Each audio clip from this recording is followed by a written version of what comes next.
Hello, respected viewers. I'm carrying on with my video about non-fatal offences against the person. Forgive me, the system said that I was almost running out of time. I'd used up too much memory on the phone. Anyway, before I was so discourteously interrupted, I was talking about battery and the mens rea, therefore, that's to say that the mental aspect of the crime. There has to be intent or not recklessness about applying this unlawful force. As in, you wish to do it, the person did it on purpose, or that the person didn't intend to do it but didn't try to avoid it, was indifferent as to whether this was going to cause unlawful force to be applied. So he or she went ahead knowing that there was a considerable chance that unlawful force would result. And this is as per R against Venner, R against Savage.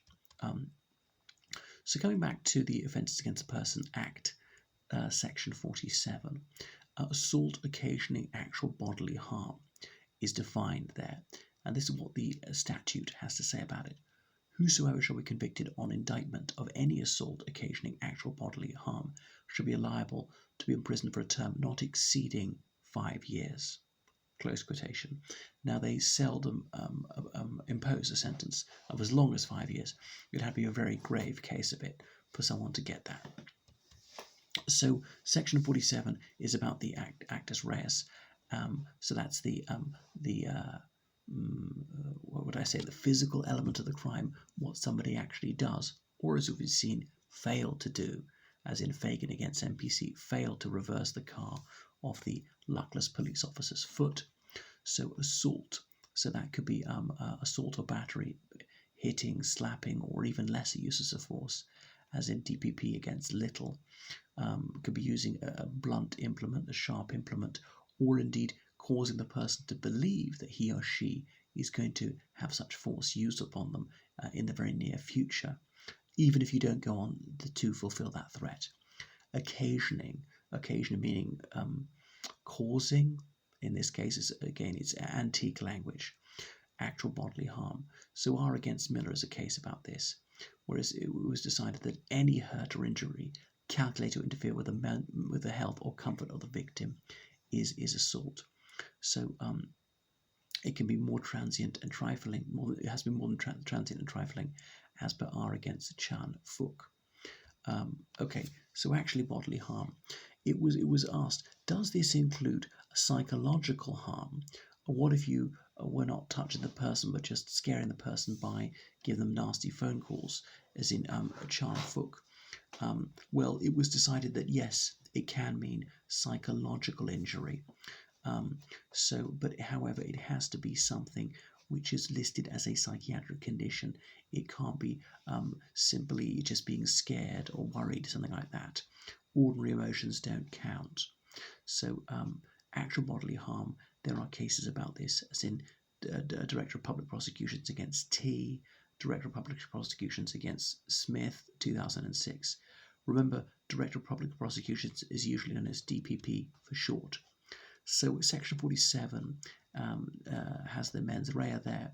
What is the mens rea as in the state of mind that one needs to find that there's this crime of assault or battery? So no mens rea is needed to do with the harm. So the Offence Against the Person Act, section 20 says, whosoever shall unlawfully and maliciously wound or inflict any grievous bodily harm upon another person, either with or without any weapon or instrument, shall be guilty of an offence. Close quotation. So you don't need to use a weapon to commit GBH. It could involve a weapon, it might not. Okay, it can be just hands, feet, or whatever, or even a headbutt. But it could be a knife, a bat, a stick, anything, a whip, anything like that. Right, so that's it. So we'll go on a little bit further. So let's break it down, that section 20. Wound. So in order for a wound to be caused, they say the skin must be broken, even if blood doesn't actually come out. And remember, it has to be both layers. It has to be the dermis and the epidermis.